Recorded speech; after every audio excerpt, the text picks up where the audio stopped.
Hello, this is Daniel Parker with USARK Florida, and I'm here with Joe Hyduke and Phil Goss's somewhere. I think he got lost in the plants.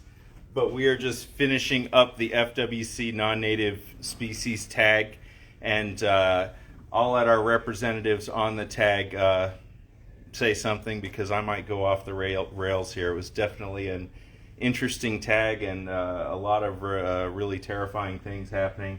But I'll let you guys talk about it. Go ahead, Joe. Well, I mean, we're in our 8th meeting now, and the mission got changed quite a bit based on the last commission meeting, or at least accelerated quite a bit. Our next commission meeting is in beginning of May in Miami, and we don't know what's going to be presented there. We've been through 8 meetings, and we're at a loss as to whether there's going to be a whitelist based on species in trade, a whitelist based on some other criteria, or what we're hoping for, a blacklist, but none of that's been decided. Yeah, so what we had today, and again, we don't know which direction is going to be taking, but we were presented with 2 interpretations of what was said at the last FWC Commission meeting. So what every stakeholder at the table thought we heard was that we were going to have to compile a list of species currently in trade or in possession in Florida, and if it was on one of those lists, it would be allowed to be imported, and all that would need to be reviewed or have a risk assessment would be a species that's not currently in trade or in possession in Florida. And then today we had that interpretation as well as an interpretation number 2, which said, what did it say? It was so ugly, I don't even remember what it said. Essentially, everything would need a risk assessment to continue in trade. Yes, that is what it said. That's why I tried to forget it. Mm-hmm. But there was no indication as to what happens to the stuff now that's already here that hasn't had the risk assessment yet. It's very muddled. So again, what interpretation 2 said was that if it had not had a full risk assessment, it could not be imported into Florida. And the numbers we got today were there are only about 205 species of animals that have been actually had a proper and full risk assessment done.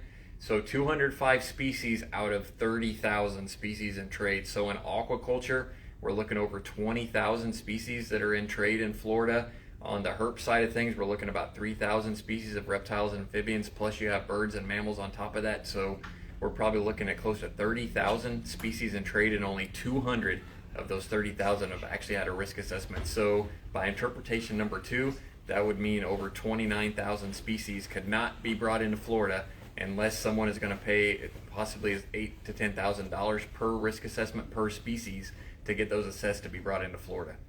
And in addition to that $10,000 price tag, the estimate on time from Sarah, I know it was a very wild-ass guess on her part, but 6 months to a year per evaluation? Yes, and also that 6 to 12 months of time plus that $10,000 does not guarantee anything. So you could pay $10,000 for a risk assessment, wait a year, and then be told that you can't bring that species into the state.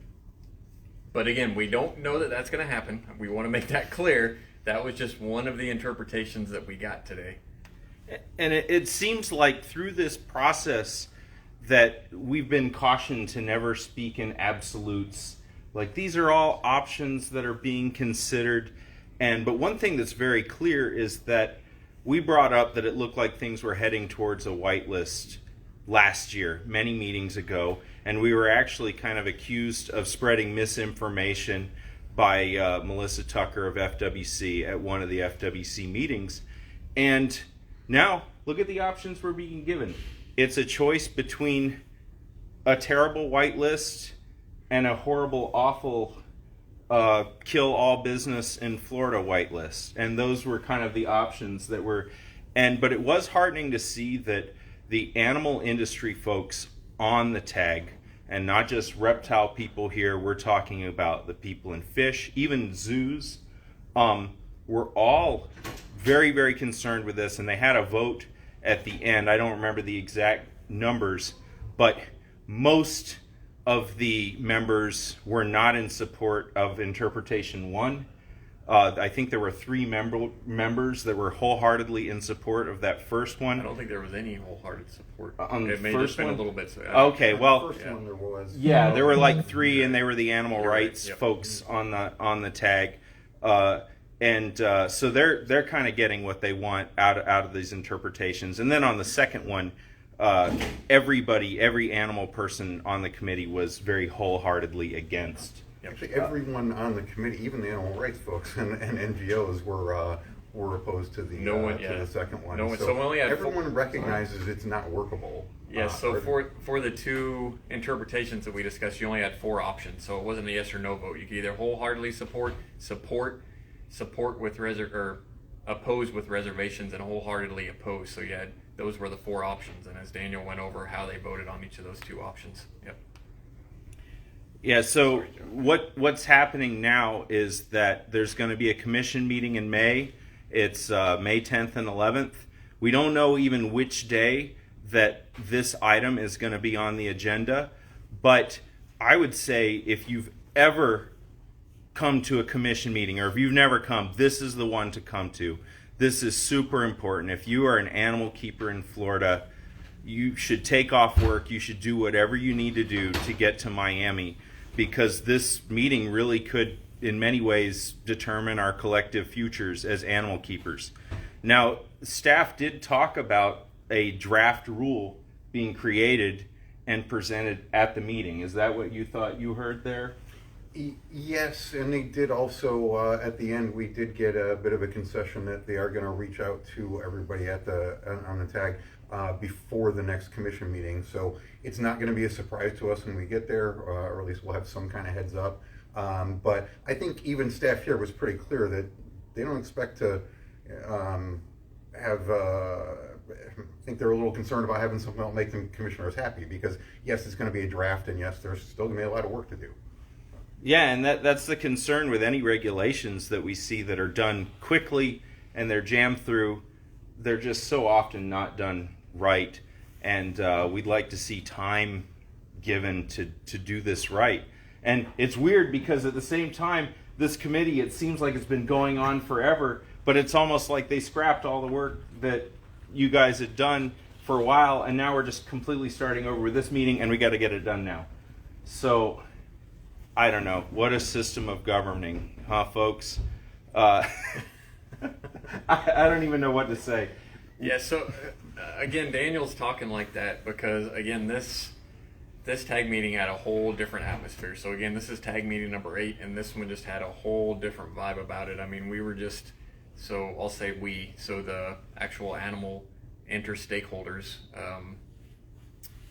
we were upset from the get-go after hearing about interpretation number 2 on what was said at the last commission meeting. So obviously a lot of us got a little heated. There were some questions asked to staff that were not answered at this tag, so a little bit different atmosphere. I mean, obviously we're all here to work and make things better, improve them as much as possible if things need improved here in Florida, but definitely a little bit different air about this meeting than the other 7.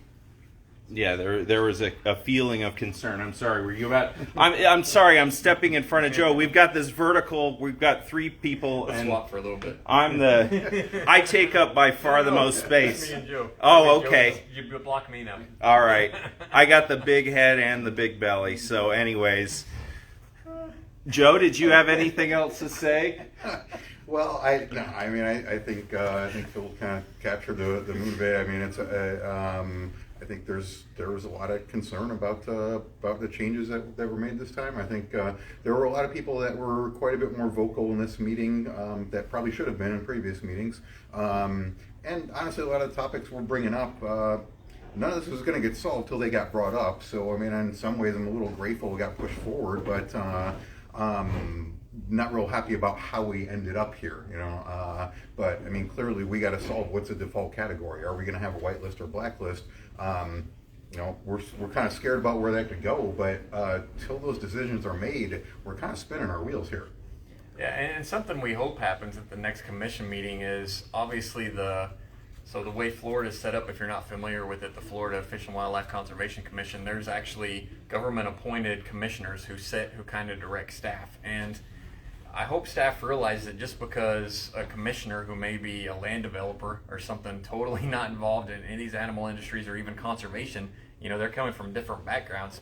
Almost always they come from a land development background. So just because they direct staff to do something, I hope staff stands up and says, that's not really logical and it doesn't really make sense, because FWC is required under statute to write reasonable rules, and I hope they remember that. I reminded them about it today. If you're not familiar with Joe Hyduke, I mean, he's a private keeper who's doing a great job on TAG, so he's spending his own time and money to be here and sit on TAG. He's a private keeper, but he works in ornamental aquaculture, and Joe always brings up awesome points. I mean, he sits there, he thinks about what he's going to say, and just presents very well. So a voice like his is great at something like this. So they're listening to us. I hope they actually take our input. And I think one thing that's kind of sad is of course we all like rag on FWC all the time, but staff has been put in a very tough position here. They were quite obviously not prepared for what happened at the last meeting where Sarah Funk gave a presentation on just updating on what had been going on in the TAG, and they presented it fairly accurately, and then it just kind of got derailed, and the commissioners wanted action like right away. And so they've been put in an awkward position of trying to get all this together really quickly, but at the same time listening to us. But it's pretty clear that they don't really have the option to delay the process. Like, they're being forced to do this right now. Yeah, I think what they're stuck with, at least what we hope they're able to accomplish, is kind of what Phil just said. Like, what the commissioners are asking for is unrealistic, and they're stuck in a position of having to explain that to them. And what I think the majority of the people that sat at the table this week, we were given two interpretations of some of the statements they made, and I think everybody's take on it was find another interpretation.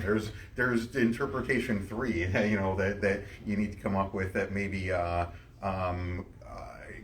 convinces them that yes, we are addressing the problem, and maybe there are some emergency measures, and we are taking steps, but neither of the first two ways they're looking at it are anything that's going to work for industry. And I, with the second interpretation, I don't even know where that came from. Like, I didn't hear that in the commissioners' comments from the meeting. And you guys can look at some of the videos that we've posted from the meeting.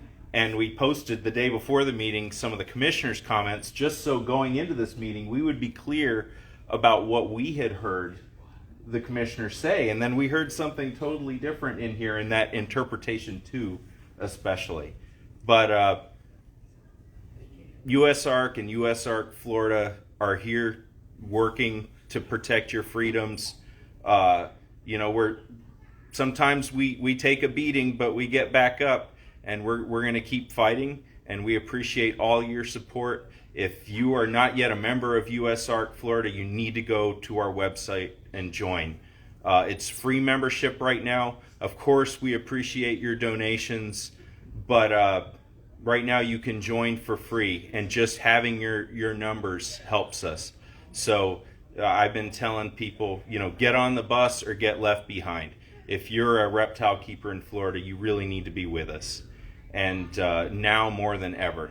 So thank you so much, all of you who have been active in this, and I hope to see you all at the FWC meeting in Miami, May 10th and 11th. We don't know what day yet this item's going to come up. We're going to let you know as soon as we know something, but we hope to see all of you there. Anything else to wrap up, guys? Yeah, one more thing so everybody's aware. So USARK Florida had 4 people at this TAG meeting. So on the board of directors, Eugene Bissett is actually on the technical assistance group, the TAG itself. Elizabeth Wisniewski, president, was here. Eric Russell, who's a board member, was here. Daniel was here documenting everything. So again, 4 people directly associated with USARK Florida. We're all here today. Jordan Spring was here, who's a regular volunteer. Joe supports as much as he can. I already told you how awesome Joe is, and we thank him for being here. So USARK Florida is putting in the time and work for everybody, so please support him.